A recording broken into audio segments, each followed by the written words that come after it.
పొద్దున్నే కాలేజ్కి వెళ్తున్నట్టు బ్యాగ్ వేసుకుని వెళ్తావు, కానీ నువ్వు అసలు కాలేజ్కి వెళ్ళట్లేదు. మరి ఏం చేస్తున్నావు రోజు?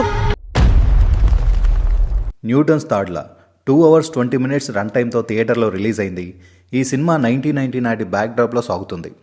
డేవిడ్ అవసరాల శ్రీనివాస్కి ఎవరో కొరియర్లో న్యూటన్స్ థర్డ్ లా అనే ఒక బుక్ వస్తుంది. ఆ బుక్ ఒక రియల్ స్టోరీ అని తెలుస్తుంది.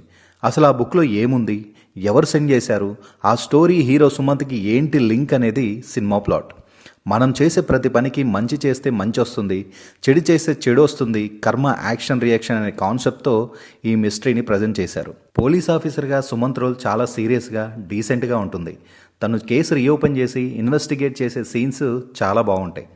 న్యూటన్స్ థర్డ్లా యాక్షన్ రియాక్షన్ అనే ఫిజిక్స్ ఫార్ములా లైఫ్లోని కర్మ సిద్ధాంతంతో ముడిపెట్టిన తీరు చాలా బాగుంటుంది.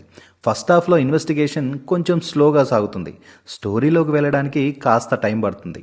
బట్ సెకండ్ హాఫ్లో వచ్చే ట్విస్ట్లు, పోలీస్ ఇన్వెస్టిగేషన్ సినిమాపై ఇంట్రెస్ట్ పెంచుతాయి.